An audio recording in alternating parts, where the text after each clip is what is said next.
Alright, hello, hello, hello, and welcome back to Game 2 of the IEM Kiev Grand Finals between TSM and M5.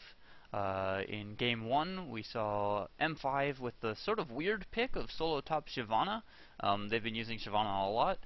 Take down TSM in what was kind of an upset. I think most people were expecting TSM to win this match. We actually don't get the whole pick phase for this game, so we're actually seeing right away what everyone's picking. So I'm just going to pause here, and we're going to talk about each team's picks. So the ones that stick out to me right away are that we are once again seeing Cassiopeia given away, which is, I mean, he wasn't like a super powerful factor last game, but I would still hesitate if I were playing against TSM to give Reginald Cassiopeia. He's really good with that champion, and that champion's really, really good. And if they get an early kill, then things will just get out of control really, really fast. We're also seeing Sona as a giveaway champion, and I can't help but feel that that's a mistake to give the other team Sona, both because especially TSM, both because Sona's so good and because Xpecial really likes Sona. It's a champion that meshes well with his playstyle. I should, of course, mention, as you know, that I know a lot more about TSM than I do about M5 as players, so I can give better analysis of their decision making than I can of M5, and I apologize to M5 fans for that. But I'm learning a lot about M5's really cool, interesting strategies just from watching these games.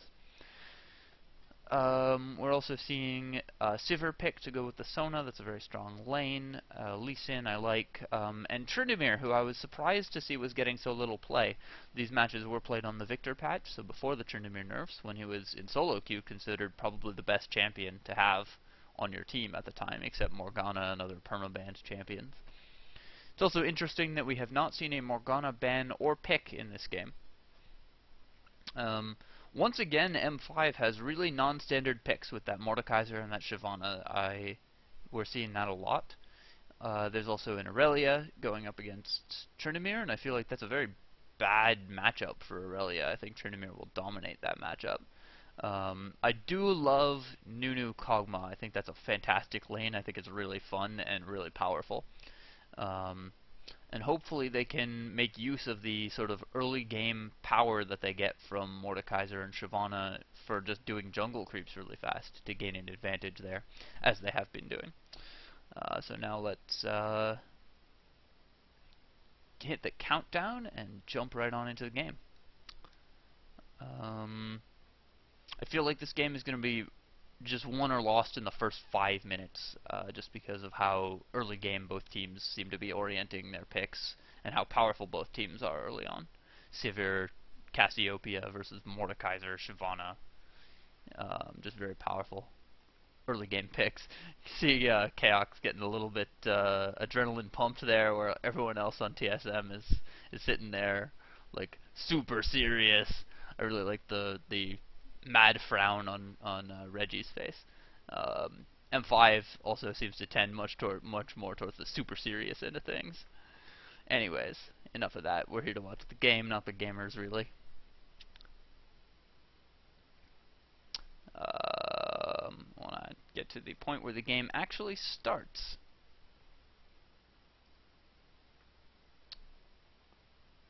Sorry about this. I should probably have checked the start times before. I really don't like watching the games even at all before I start casting them. I feel like that takes away from my immediacy as a caster, and like not that you can't do good things with that, but I feel like it detracts from my immediacy as a caster, and I feel like that takes away from the energy of the casts a little bit. We're seeing some poking and prodding around mid lane. Both teams jockeying a bit for advantage, trying not to let the other team into the jungle. Looks like M5 is sort of giving up on their stealing the jungle plan. And TSM, with a really good read here, they've just found this Shyvana through just having really good map awareness, I guess, just really good at reflexes, instincts for the game. Unfortunately, they can't capitalize on that because she can just walk out. Looks like they're definitely going to camp in the brush and go for an early fight. M5 is going to respond by going to steal jungle buffs, but this Mordekaiser is in a dangerous spot. No, he sees them and backs up. Okay. Once again, with no ward coverage, TSM is... Oh, okay, they do have a ward. I was confused. Like, that's a really well-placed ward. And that's going to get them this Irelia kill. Yeah, yep. Chaox is going to be able to flash for that. And a good CV, and that's it. First blood on Sivir. Really good start to this game for TSM. That ward was obviously total money. And Nunu going down as well. Yeah, he was just in a really bad spot, and Rainman gets a kill. So Sivir and Tryndamere getting the first 2 kills before the game even really started, and that is not what you want to see if you're sitting on M5. Also, we're seeing Cassiopeia be able to bully Mordekaiser around a bit at the start. I feel like that lane is just so in favor of Cassiopeia, it's just not even funny. That's the really confusing part about M5's picks to me. Oh, almost. If Chaox had been able to stick in there for one more fight, one more hit against that Kog'Maw in that fight, then that would have been a kill. I also really like TSM's choice. Obviously, when you have a Lee Sin, he doesn't need the blue buff to jungle, so you can just give the first blue buff to your solo mid. Cassiopeia with blue buff is pretty much unbeatable in lane. This is going to be great. And I also really like how Cassiopeia stuck around just to get a little bit of poison on those wolves to help Lee Sin speed up his jungle. Just a whole bunch of tiny little efficiencies that TSM is getting. That I really appreciate, and it just makes such a marked difference from last game where I feel like they were giving up all these efficiencies to M5.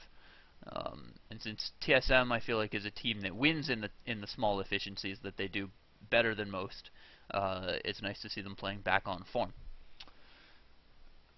M5 on the other hand is doing their trademark jungle control, like their buff control. You can see that almost every jungle creep is down. The wolves and the wraiths have spawned up, but Mordekaiser is going to go get the wraith right now. Shyvana was in position to gank, but with ward coverage they backed up. Very hard to do those river ganks in a high level game just because there's always a ward there. And it's also very hard for Kog'Maw Nunu at this level to gain the lane control, lane presence necessary to go deward that. They're getting a little bit of space where they can push up here, but they probably still won't be able to sneak someone out. You need the lane to be more or less here along this line that I'm doing with my mouse. Now I'm doing it on the minimap in order to sneak someone out around that corner to go deward that.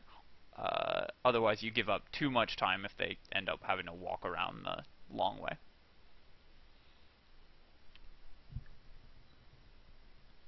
One of the ways, in fact, to get the dewarding done and set up for a gank is to get a gank, and really that's really unfortunate, and that's sort of the problem with Shyvana, is that if the champion sees you coming, they can just walk away. Oh, I don't know if she's... Yeah, Reggie gets that kill. Really nice. Just solid play by Reginald, who got the movement speed buff continuously from being Cassiopeia on her Q. And was able to use that both to escape and to chase down and kill the Mordekaiser, catching him outside of creeps. Turning that gank situation into Shyvana being low and Reginald killing his lane opponent. It looks like I was saying before that I feel like this game is going to be won and lost in the first 5 minutes, and I already think that TSM has like an 85% chance of winning this game, barring something very strange happening. Like I think they're going to get and that thing, barring something drastic happening, and that thing could be this dragon. Looks like M5 are aware that they need to make something happen, and they're gonna go for the dragon. No, they're just warding because they saw that they got CV'd. Good CV, obviously. Both teams playing as many steps ahead of the other as they possibly can. In terms of CS, it's actually pretty even across most of the lanes. Irelia has a very slight advantage over Tryndamere, but Tryndamere has that kill. Cassiopeia has a small advantage over Mordekaiser, but also has a kill. And Triple Doran's blade is a lot. Triple Doran ring is a lot better than 1 amp tome. Um, and yeah, Kog'Maw is slightly behind Sivir, and Sivir also got first blood. And again, Double Doran blade is a lot better than cloth armor. Chaox is being very aggressive with those boomerangs. He's throwing them out a lot. I was just about to talk about Reginald's perfect tower control there, staying just outside the tower, and then as I started to say that, he walked in and took a tower hit. It was still the right play, because he got 2 hits on Mordekaiser for it and just got way more damage than he took, but it made what I was about to say seem pretty silly. I feel like Sona could have ulted there if Sona, no, Sona's not 6 yet, okay. And good freeze. I don't think Reginald's going to make it out, but maybe with a Lee Sin shield. Yeah, the shield helps a lot, the exhaust helps a lot, and speed buff from Cassiopeia Q, it's like trying to gank Zillion. It's just sometimes really difficult. Obviously, it's easier for Cassiopeia because she has to actually hit the skill, but just a very difficult solo mid to gank because of that speed buff, as long as they're paying attention and are good at landing the skills. All those blue pills. You really don't want to have a blue pill like that cancelled when you're that low, because it makes it impossible to stay. But it's also impossible to leave. Once you've given up 6 seconds like that, a time that was okay to blue pill is now awful. So as we're seeing, Nunu and Kog'Maw are going to have to stick around there and just give up all that CS. On the other hand, that gank got Mordekaiser some free farm time, so he pulled ahead of Cassiopeia. Having 2 ganks mid to none is obviously a big advantage, but having one of those ganks turn into a kill for blue did not help M5 at all.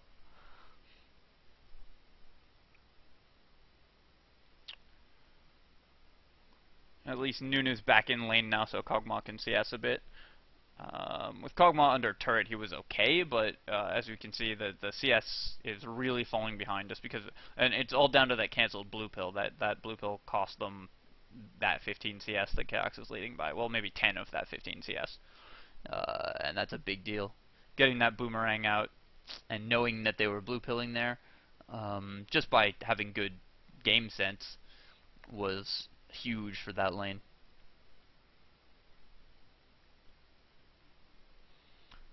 If I were M5 here, I think I would start trying to group up and really make a fight happen, like maybe go for Dragon. They need to do something before this game gets ground out beyond their control. And that's something I don't think is sitting back in laning. I feel like they're making the same mistake that SK and TSM did against them in last match and last game, was just letting the status quo be maintained when you were down. You need to go for some kind of playmaking. Something has to happen. Shyvana is actually in a decent position to gank Reginald if he goes for those wraiths, but she's not going for it. I guess she got spotted by the ward and realized it and had to blue pill. Or they saw Lee Sin coming in. I'm actually not sure why she didn't go in for that gank. But it's hard for me to tell where the wards are, so. That pool is such a strong zoning tool, because you don't want to, like, once you've stepped in it and the poison has ticked down, you don't want to step back in it and reapply the poison, which just makes Cassiopeia sometimes so hard to CS against, because she can prevent you from getting even near the creeps. You either have to stand in the purple poison pool, or next to, or in a spot where she can easily get a Q on you. Now, Mordekaiser is not a champion that does well against residual damage. So, as I was saying, looks like we're seeing a playmaking decision happen from M5. They're pink warding, they're knocking down all the wards. That ward looks like it's just slightly out of range of TSM's wards. So TSM still has vision there.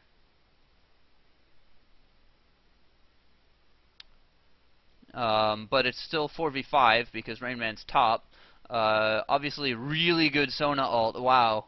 are they actually gonna win this fight? Yeah, they're gonna come out ahead from that just because of a beautiful Sona ult and Sivir ult giving them so much kiting power.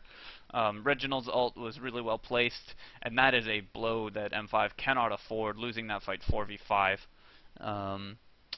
Just to those gorgeous AoE ultimates from Reginald and Xpecial there, and from the whole team using Chaox's Super Irelia's ultimate to the fullest extent.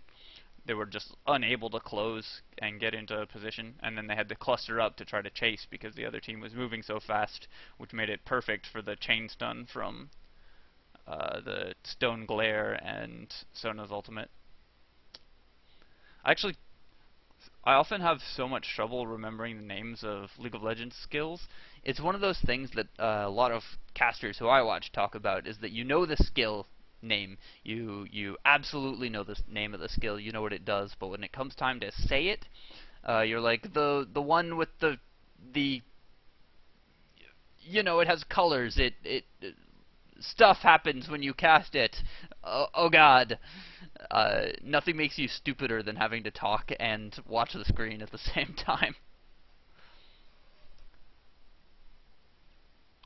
Shyvana is, yeah, not going to be able to do anything here. That exhaust may actually get her killed.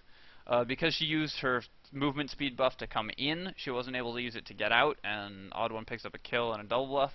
5-0 in favor of TSM now with a 4k gold lead. They're up a dragon, they're up a tower. This game is looking grimmer and grimmer for M5. And starting to rapidly slip out of reach. They do have a will on Mordekaiser, and that's a pretty important item.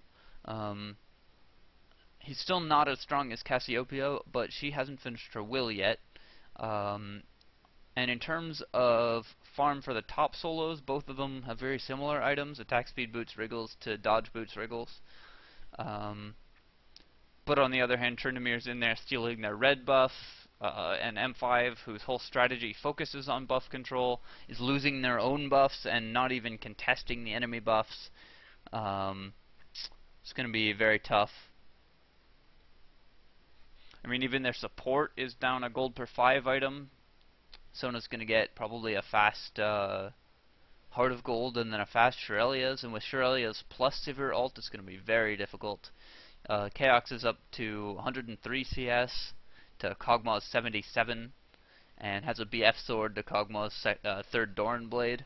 Just the items are just getting too overpowering.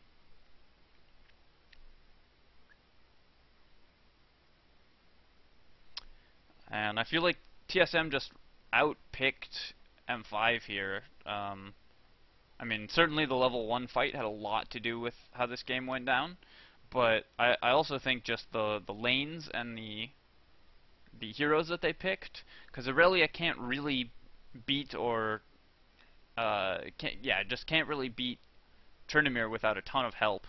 And Mordekaiser just can't beat Cassiopeia. I mean, even with a ton of help, like as we saw, they just ganked mid lane over and over. That's where Shyvana spent all of her effort. But it didn't help. Reginald still won that lane.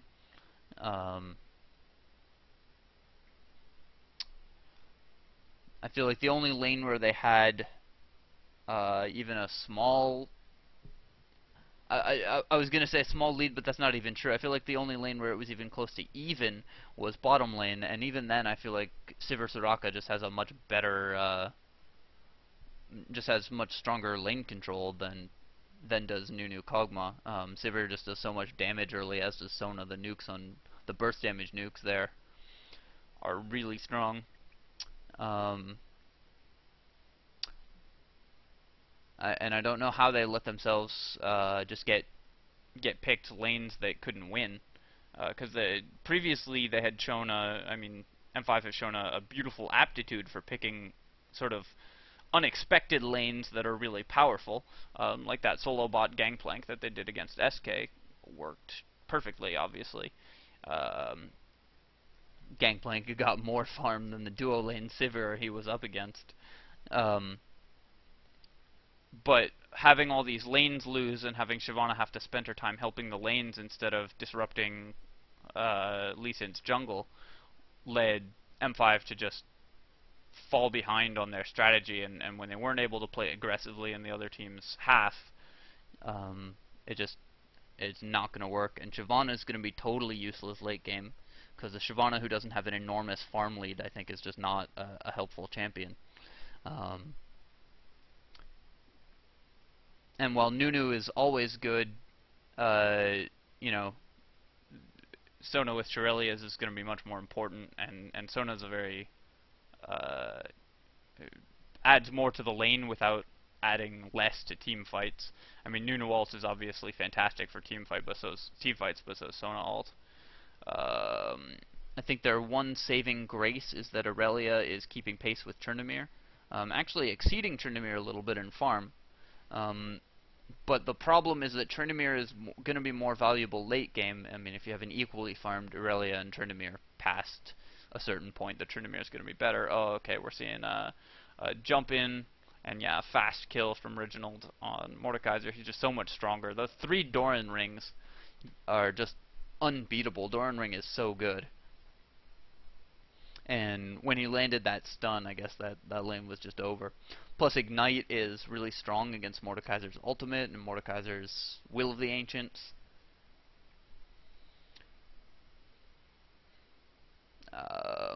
I would not be surprised here if TSM closes this out with a perfect game.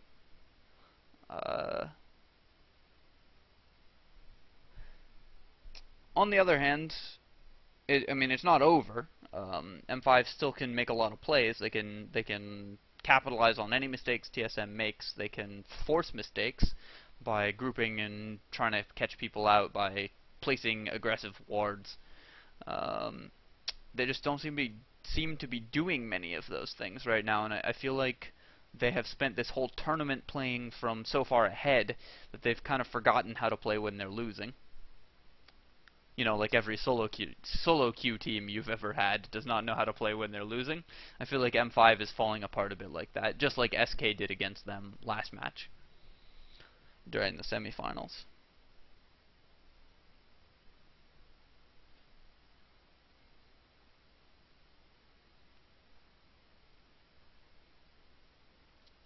Hopefully we get a bit of action here since the dragon respawned again.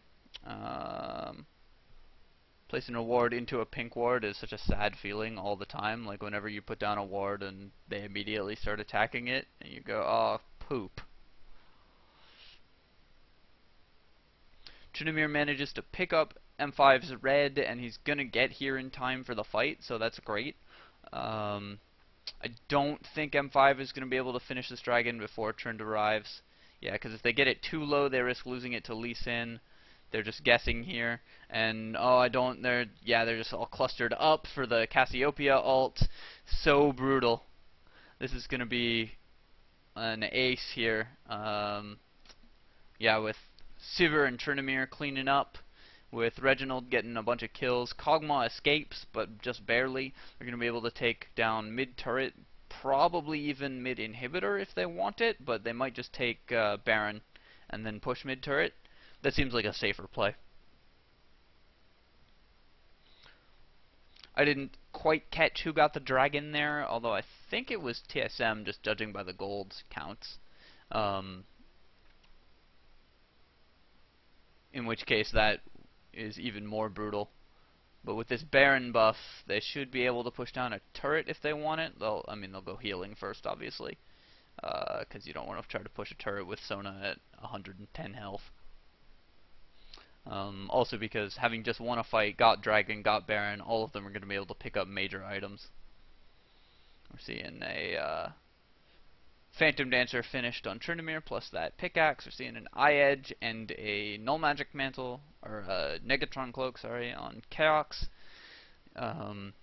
Seeing that finished Will plus a Blasting Wand and a Giant's Belt plus Health Crystal, so working towards the Warmogs, obviously. So a whole bunch of major items completed. Baron buff on 4 of them. You're going to be able to push in and get at least a couple turrets. I don't know if they'll be able to get an inhib here with this Baron buff, but they can get at least all 3 outer turrets. I like this decision to have Chaox split push. M5 can't engage on this because at worst what happens is TSM just has to use their ults and then escape. If M5 tries to engage in the lane like this, and meanwhile Chaox can push up the lane and then they can transition bottom to push this turret, which is exactly what they're going to do. Once this turret's knocked down, M5 is going to have to transition to defend the bottom inhibitor from the inhibitor turret from the creeps, and then TSM is just going to be able to go mid or just start a fight. I'm not sure that they needed to start this fight, but I think they're going to win it anyways. I think it'll be pretty handy. We see Xpecial picking up a kill there on Shyvana, yeah. So 2 for 1. I'm not sure that that was a necessary fight by TSM. I don't think they needed to dive that. I feel like they could have just taken all 3 turrets and taken that advantage. It seems like they're getting a little bit too cocky, having just played a perfect attrition game so far. They are trying to just go for the throat here. Obviously, you need to win the game eventually, but there's no hurry. And to be honest, I feel like in a tournament situation, what you really want is to get your opponents playing a 3-hour game that they are slowly losing, while you are playing a 3-hour game that you are never in danger of losing. It's so demoralizing for the next game in the set. And momentum is just such an important consideration at tournaments. It's often better to maybe slow roll your opponents a bit to try to throw them off balance. That was definitely a consideration that I used when I was playing TF2 or StarCraft competitively. Sometimes it was not best to win as fast as possible. On the other hand, you do risk throwing games by doing that. So, you don't want to get too carried away.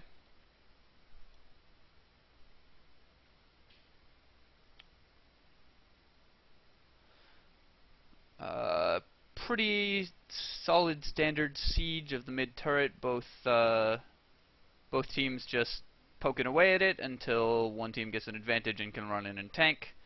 They knock down the turret because M5 had to back up. They're going to head top and knock down that turret. And like I said, they're just going to use this Baron to get the 3 outer turrets. They also managed to clear 2 wards from that brush at once. And a 3rd ward just went down, but they aren't able to clear that out before M5 is there to defend it. Who gets to place wards is a really interesting thing. I also really like what TSM is doing here with this delaying tactic on the push, just making sure, and I like what M5 is doing conversely, as the casters just pointed out with that camera work. Unfortunately, the team fight is going to happen without Kog'Maw there, and Sivir's much closer. She's going to be able to run in, yeah, and clean up that Nunu. I think everyone else on M5 is going to escape, but without Nunu ultimate, one of these inner turrets can probably just get knocked down. And Kog'Maw based instead of pushing there. I feel like maybe he should have tried to just push. Once again, I feel like when you're losing this badly, you need to play on sort of desperate take risks mode, and maybe what you need to do is just hope that your teammates can hold them 4v5 or 3v5 while you get 2 turrets, and then just try to come back from that. Obviously, when you're down 15k gold, you can't play normally, like you can't play like it's an even game.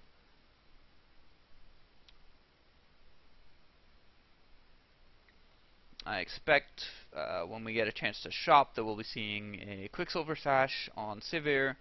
There's the Irelia's finished on Sona. Oh, actually we got a excuse me. Losing my voice. We actually got a Phantom Dancer on Sivir. Irelia's finished on Sona. Death Cap on Cassiopeia, and that's obviously a big one, and they're taking M5's blue buff.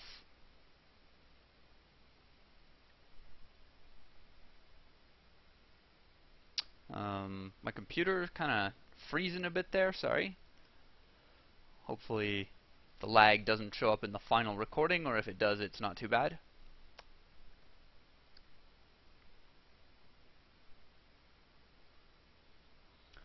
M5 gets their first buff in like 20 minutes here on the Kog'Maw. Man, does it take him a long time to kill that lizard. And while they're doing that, they're losing bot inhib. I don't know that they needed to dive the Mord here. Oh my god, stop freezing. Fuck. Okay, we didn't get to watch Mord die, but yeah, I mean, you saw what was happening there. So yeah, we didn't quite get to watch Mordekaiser go down, but with him down, they get this inhib. They're gonna get a double turret. They probably will get both. They might not. They might elect not to. They might elect to go back and take the inhib. Either way, I think would be a good decision. I don't think they'll get the Nexus here on this push, so it might be better for them to just take the inhibitor, but who knows. Really difficult to go wrong when you're in this situation. As you can see there, I think M5 could have waited a little bit longer on the engage. Obviously, that's going to cost them the game right here. With with both turrets down. Why is TSM backing up? It's 4v3. Why aren't they just ending? If Chaox just hits that Nexus, then the game's over. But instead, they're running. Well, maybe they're taking my advice and trying to slow roll the game a bit. I assume they're going to back up and take Baron here and then go in for another push. Get important items. Get Sivir that Quicksilver. Get a Giant's Belt building towards a Rylai's on Cassiopeia. Get a bunch of pots on everybody. Finish that Warmog's Last Whisper. Mord doesn't have his Abyssal yet. Kog'Maw is working with just attack speed boots and a Phantom Dancer. This build's okay, and it's the one that M5 really likes, but they always have a Wriggles in there, which Kog'Maw has not had time to get this game, and that is gonna really hurt. Like, he doesn't have any life. He doesn't have the 20-odd% lifesteal that you get from that build right now, because without the Wriggles you don't have the lifesteal, and they really rely on that to keep them up in fights. And without the extra armor and damage, he's just he's going to explode. I feel like M5 should have bought a bunch of potions before going for this fight. As it is, TSM not only have item advantage, they also have elixir advantage. And that's gotta be the end of it. If they don't win here, then they're clearly toying with M5.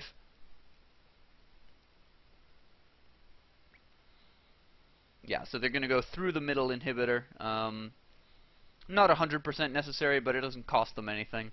And if by some miracle they don't win here, well, they've got an extra turret. But that's the game. So we see after a fairly closely fought but convincing win for M5 in Game 1, kind of a total stomp fest for TSM in Game 2. Which leaves the series tied up at 1-1, and everything resting on the last game for the finals. This is pretty exciting. I hope M5 for the finals can make a little bit more use of their cool strategies. This game was really just TSM executing a traditional strategy and M5 not being able to execute their sort of newer strategy, their jungle-heavy strategy that they were doing Game 1 and against SK, just not being able to do it at all, and obviously that cost them in the end. So yeah, thanks for watching. If you enjoyed the video, please feel free to comment, rate, and subscribe to my channel. I appreciate when people do any of those things, but especially when they do all of those things. I've gotten some really awesome comments recently, like some people who have just made my day by how nice they are. And the cool thing about this is that I was kind of expecting, because this is kind of an aside, but I was expecting, because League of Legends is a cesspool of filth and has one of the worst, like, has a community with some of one of the highest percentages of douchebags of any online game, and YouTube is similarly a cesspool of filth. That when I was gonna do these commentaries, that mostly what I would get was trolls and jerks. commenting on my videos, and I've had a couple, but for the most part, I have been blown away by how nice and constructive and helpful everyone's comments are. So I just want to give a big thank you to the 300 and I think it's like 20 subscribers or so who have just made this a really fun experience so far. And I hope you will join me tomorrow when I post the finals of IEM Kiev TSM versus M5 in the grand final for all the money. Cheers. GG.